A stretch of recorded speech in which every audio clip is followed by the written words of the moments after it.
गुरु जी जब सो गए तो दोनों भाई गुरु जी के चरणों को चाप रहे हैं, चरणों की सेवा कर रहे हैं। आजकल का बेटा करता है माँ बाप की नहीं करता है, माँ बाप से उल्टा करा लेता है गुरु गोविंद भगवान के। माँ से कहता है मेरे सिर में बहुत दर्द होता है, दबा दो माँ। अभी तो एक को जने, अभी दो जने, माँ के सिर में दर्द होता है तो कभी दबाता है नहीं। थोड़ी सी काम के लिए कह दो ऐसा बहाना मारे जाता है। भगवान के चरित्र से सीखना चाहिए। माता पिता और गुरु के चरणों को दबाना चाहिए, पुत्र को, शिष्य को। सेवा देखो, 3 प्रकार के पुत्र होते हैं, शिष्य होते हैं।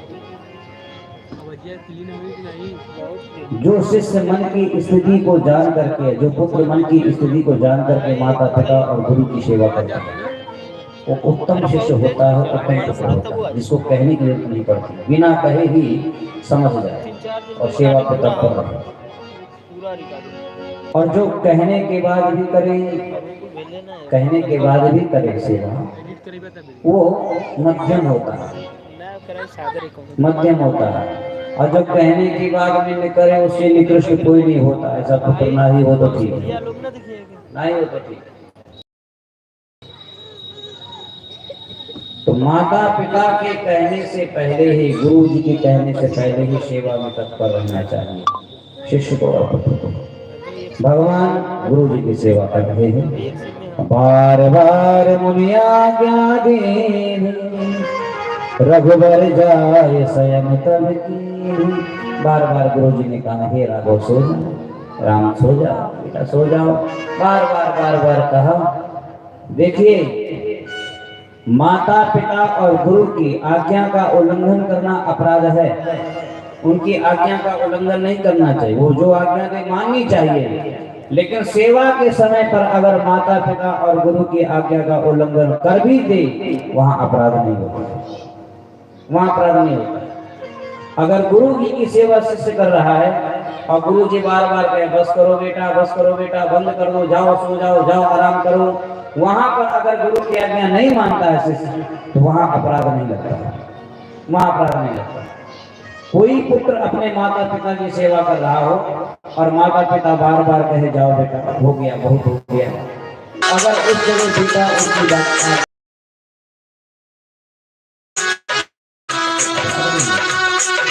पति की सेवा के समय पर अगर पत्नी अपने पति की आज्ञा का उल्लंघन करती है,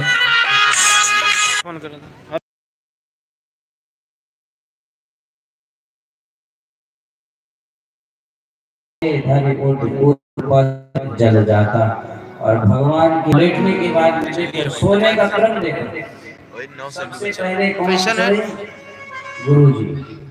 गुरु जी के बाद कौन? बोले राम जी। और राम जी के बाद लक्ष्मण जी। अब उठने का क्रम देखिए, उठने का क्रम देखिए। उठे लखाने में बेगत सुने अरुण सिखा धुनिका। उठे लखन, श्री लक्ष्मण जी जागे नहीं तो बोले उठे, क्योंकि जो सोता है वो जागता है, और जो सोता ही नहीं है वो जागता नहीं, वो उठता है, वो उठता है। तो लक्ष्मण जी तो कभी सोए ही नहीं, राम सेवा में हमेशा तत्पर रहे। तो वो उठे, श्री लक्ष्मण जी उठे, और उसके बाद में गुरुते पहले जगतपति जागे राम सुजान, यहाँ जागे शब्द है।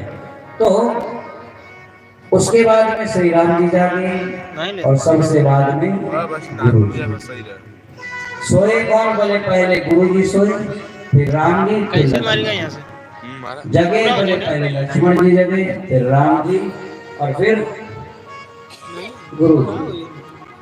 और आजकल का आदमी, आजकल का व्यक्ति अगर 10-11 बजे 12 बजे तक सेवा कर ले, सेवा न करे, पढ़ भी ले,